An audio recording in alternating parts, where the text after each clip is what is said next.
Impact segment tonight, former Secretary of State Colin Powell has endorsed Barack Obama for president. I think he is a transformational figure. He is a new generation coming into the world, onto the world stage, onto the American stage, and for that reason, I'll be voting for Senator Barack Obama. And today, Senator Obama said there might be a place for General Powell in his administration. Some questions come to mind. First, will Powell's endorsement mean some votes for Obama? And what is the motivating factor behind the general's action? Joining us now from Washington, P.J. Crowley, a retired Air Force colonel who worked in the Clinton administration. From Los Angeles, Fox News analyst Tammy. I said on the Radio Factor today that, and I know this to be true, that Barack Obama cultivated General Powell over a period of time, nice period of time, asking his opinion, keeping in touch, asking for his input on certain policy things that he was going to say.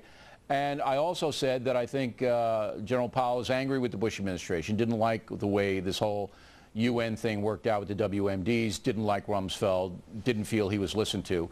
And the combination led up to the Obama endorsement. What say you?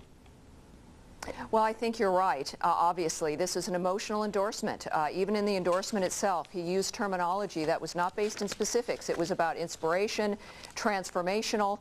Well, that little dog from the Baghdad pups, that Ratchet that's finally coming home, is also inspirational.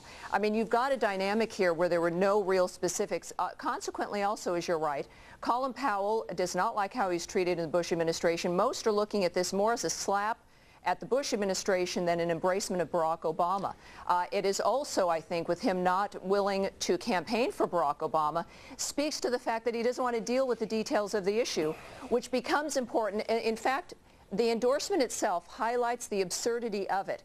You've got this frenzy of a look at this endorsement of Barack Obama, specifically because Barack Obama isn't capable on national security issues, whereas John McCain has at least four Secretary of State endorsements, hundreds of other generals, and that doesn't make news because we know McCain's capable. All right, what do you say, Colonel?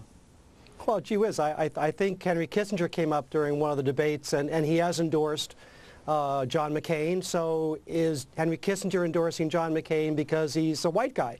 I mean, I think what Tammy said is silly. Colin Powell himself is a transformational figure. He's an elder statesman. We once valued the kind of statesmanship and bipartisanship that General Powell displayed yesterday. He is a former National Security Advisor. He's a former Chairman of the Joint Chiefs of Staff. He's a former Secretary of State. And he has said basically that he's voting for Barack Obama because he feels he's the right kind of president that we need right now, not just on national security matters, but also in education, also on the Supreme Court. Do you think this is going to mean votes for him, Colonel? I mean, I think it's a powerful statement, not just about the endorsement, but he also went further. He talked about an indictment of the direction that he feels his party, that somehow, unless you come from the same certain race, he doesn't like the right. And he mentioned Sarah Palin in that regard. Yeah. He doesn't like to move to the right. But look, he's an American. Wait. But I don't have all day, so I got to get to the right. Do you think, Colonel, it's going to mean votes? I think it's a powerful statement. It probably has an impact. All right. Do you think, Tammy, it'll mean votes? It would have mattered perhaps during something like the Georgian crisis, but right now this is effectively a 5-year-old Barack Obama asking people to vote for him because he finally has his booster seat of Colin Powell. If people are going to be voting on war history and fighting for this country, they're already voting for John McCain. Well, okay, so that's what I feel. I think some independents might be swayed, but it's not going to mean that much. Now, on talk radio today, Colonel, there was some race questions about this. I know Powell for a long time, and I've never seen a racial component in any of his presentations, ever. So I just say I don't see any basis for that, but that's floating around. How do you react? Well, I mean, I think he went much further than just endorsing. I think he made this critique about, the direction of his party. He's still a Republican. I think he's very concerned. I think it was a powerful statement he made about the fact that he told the story about a young Muslim American who died for his country, and that somehow if his service is not seen as patriotic, that he's concerned about the direction. Yeah, but the Republicans haven't denigrated Muslims or anything like that at all. That looked to me like a non sequitur to me. Yeah, it might have been powerful, but it came out of nowhere because Muslimness is not even debatable in this. Now, Tammy, do you see any racial component in this at all?